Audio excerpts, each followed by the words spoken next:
வந்தே மாதரம் பாடலின் 150வது ஆண்டு விழா தொடர்பான விவாதம் மக்களவையில் பிரதமர் மோடி இன்று தொடங்கி வைக்கிறார்.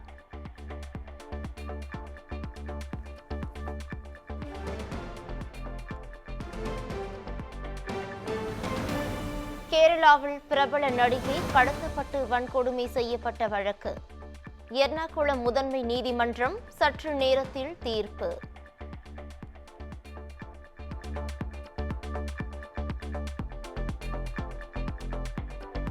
QR குறியீட்டுடன் நுழைவுச்சீட்டு வைத்திருக்கும் புதுச்சேரியை சேர்ந்த 5000 பேருக்கு மட்டுமே அனுமதி. வழிகாட்டு நெறிமுறைகளை கட்டாயம் கடைபிடிக்க வேண்டும் என தாவேகா தொண்டர்களுக்கு ஆனந்த் அறிவுரை.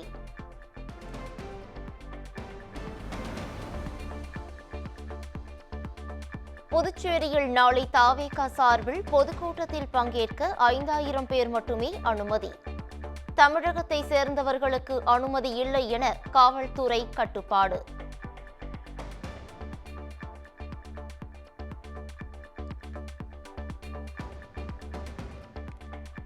அரசு பணி நியமனத்திற்கு லஞ்சம் பெற்ற விவகாரத்தில் அமைச்சர் KN நேரு மீது FIR பதிவு செய்ய வேண்டும். தமிழக உள்துறை செயலாளர் DGPக்கு அமலாக்கத்துறை மீண்டும் கடிதம்.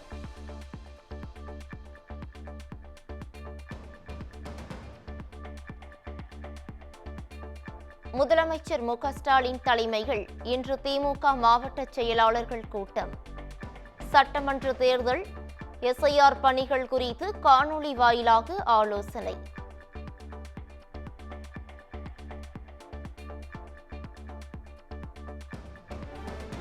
சிவகங்கையில் உள்ள அரசு காப்பகத்தில் இருந்து 3 சிறுமிகள் தப்பி ஓட்டம்.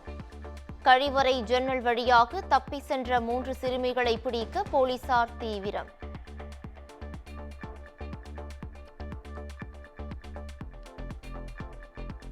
வெகு விமர்சையாக நடைபெற்ற காஞ்சிபுரம் ஏகாம்பரநாதர் கோவில் கும்பாபிஷேகம்.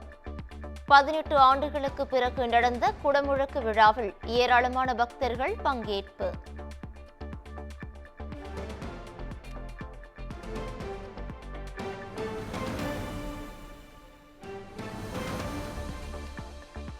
பழனியில் 3ஆம் படை வீடான திரு ஆவினன்குடி கோவிலில் விமர்சையாக நடைபெற்ற குடமுழுக்கு விழா.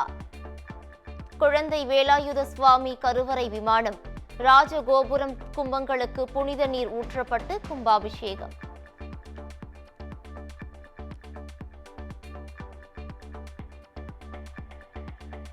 சென்னையில் ஆபரண தங்கம் விலை இன்று எந்த மாற்றமும் இல்லை.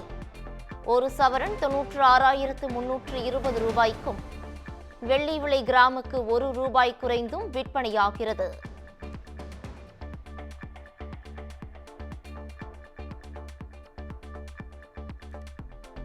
பட்டீஸ்வரத்தில் 11ஆம் வகுப்பு மாணவர்களால் 12ஆம் வகுப்பு மாணவன் கொலை செய்யப்பட்ட சம்பவம். மோதல் சம்பவம் தொடர்பாக தலைமை ஆசிரியர் மற்றும் ஆசிரியர்களிடம் மாவட்ட முதன்மை கல்வி அலுவலர் விசாரணை.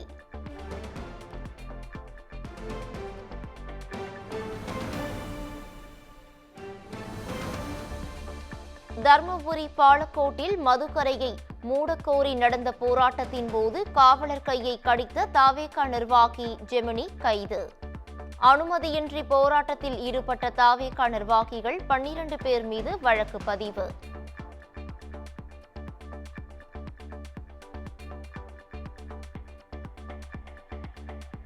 ஈரோட்டில் வரும் 16ஆம் தேதி விஜய் பிரச்சார பொதுக்கூட்டத்திற்கு அனுமதி மறுப்பு. பெருந்துறை அருகே மாற்று இடத்தை தேர்வு செய்வது குறித்து செங்கோட்டையன் தீவிர ஆலோசனை. தமிழகத்தில் இன்று முதல் 6 நாட்களுக்கு மிதமான மழை பெய்ய வாய்ப்பு. சென்னை வானிலை ஆய்வு மையம் தகவல்.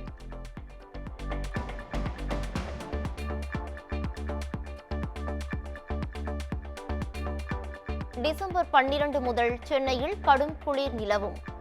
தனியார் வானிலை ஆர்வலர் பிரதீப் ஜான் தகவல்.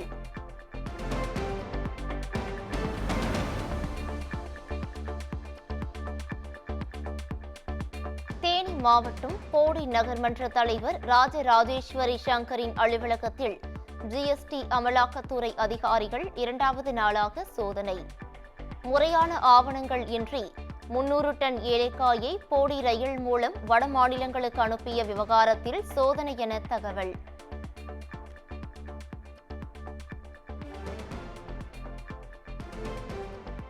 திருப்பரங்குன்றம் விவகாரம் தொடர்பாக போராட்டத்தில் ஈடுபட்ட இந்து முன்னணியினர் 240 பேர் மீது கோயம்பேடு போலீசார் வழக்கு பதிவு. சட்டவிரோதமாக கூடுதல், பொதுமக்களுக்கு இடையூறு உட்பட 4 பிரிவுகளின் கீழ் போலீசார் நடவடிக்கை.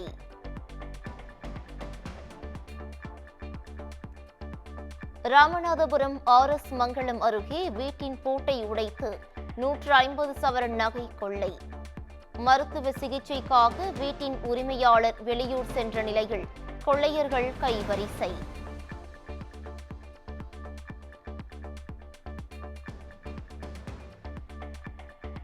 பொன்னேரி அருகே குடியிருப்பு பகுதிகளில் புகுந்து திருட முயற்சி. வடமாநில இளைஞரை பிடித்து அடித்து உதைத்து போலீசில் ஒப்படைத்த பொதுமக்கள்.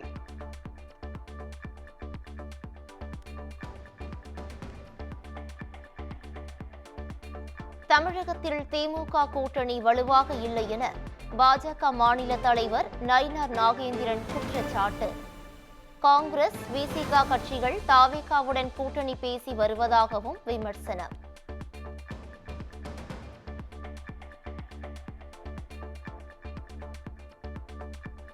சாதிவாரி கணக்கெடுப்பு கோரி அன்புமணி தலைமையில் டிசம்பர் 17ஆம் தேதி ஆர்ப்பாட்டம். சென்னையில் நடைபெறும் ஆர்ப்பாட்டத்தில் கலந்து கொள்ளுமாறு அனைத்து கட்சி தலைவர்களுக்கு அழைப்பு.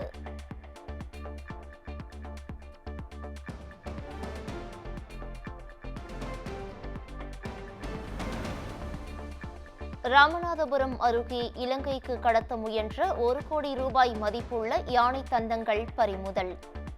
கடத்தலில் தொடர்புடைய 3 பேரை கைது செய்து போலீசார் விசாரணை.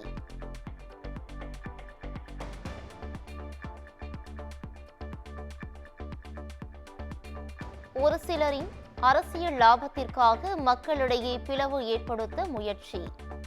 வன்முறையை தூண்ட நினைத்தால் மதுரை மக்கள் அடித்து விரட்டுவார்கள் என முதலமைச்சர் ஸ்டாலின் பேச்சு.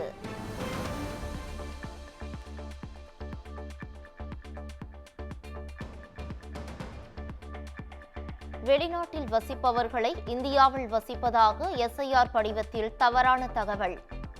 நாட்டிலேயே முதல் முறையாக உத்தரப்பிரதேசத்தை சேர்ந்த குடும்பத்தினர் மீது வழக்கு.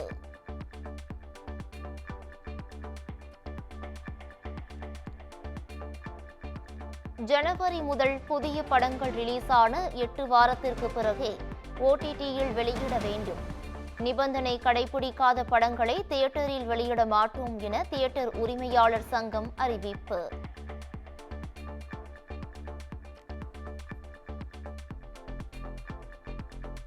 நாடு முழுவதும் கடந்த 5 ஆண்டுகளில் 5,28,000 போக்சோ வழக்குகள் பதிவு. தமிழகத்தில் 39,999 போக்சோ வழக்குகள் பதிவு என தகவல்.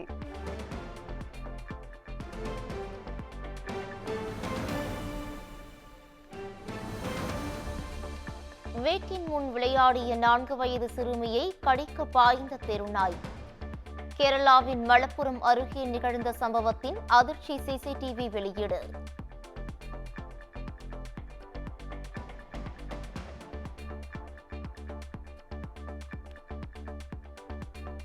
மண்டல பூஜை நெருங்குவதால் சபரிமலையில் அதிகரித்து வரும் பக்தர்கள் கூட்டம்.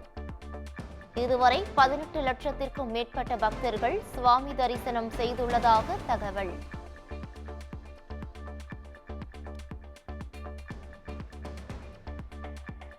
பீகாரை தொடர்ந்து தமிழ்நாட்டிலும் பாஜக கூட்டணி ஆட்சியை பிடிக்கும். குஜராத்தில் நடந்த அரசு நலத்திட்ட விழாவில் மத்திய உள்துறை அமைச்சர் அமித் ஷா பேச்சு.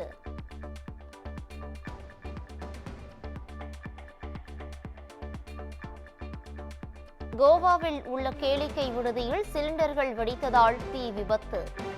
சமையல் ஊழியர்கள், சுற்றுலா பயணிகள் உட்பட 25 பேர் உடல் கருகி உயிரிழப்பு, 50 பேர் படுகாயம்.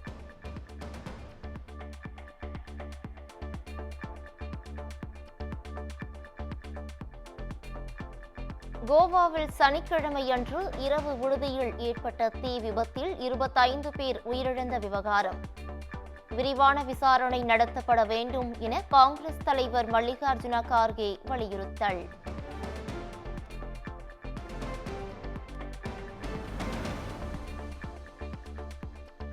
சென்னையில் தொடர்ந்து 7வது நாளாக இண்டிகோ விமான சேவைகளில் 71 விமான சேவைகள் ரத்து.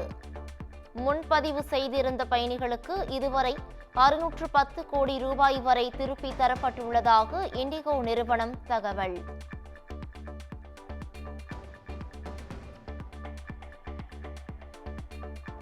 ஐபிஎல் போட்டிகள் சின்னசாமி மைதானத்தில் நடைபெறுவதை உறுதி செய்வோம், வேறு இடத்திற்கு மாற்ற அனுமதிக்க மாட்டோம் என கர்நாடக துணை முதலமைச்சர் டி.கே. சிவக்குமார் உறுதி.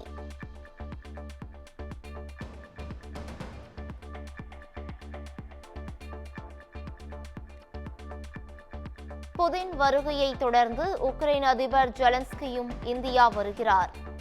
ஜனவரி மாதம் டெல்லி வரும் பயண திட்டம் குறித்து இரு நாட்டு அதிகாரிகளும் பேச்சுவார்த்தை.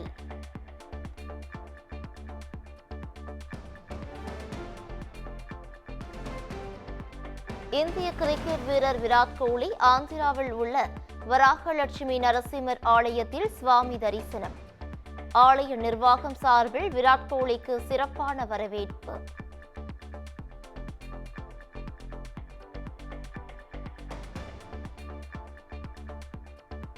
இந்திய கிரிக்கெட் வீராங்கனை ஸ்மிருதி மந்தனா பாடகர் பலாஷ் முச்சால் திருமணம் ரத்து. முச்சலின் துரோகம்தான் திருமணம் நின்றதற்கு காரணம் என சர்ச்சை எழுந்த நிலையில் அறிவிப்பு.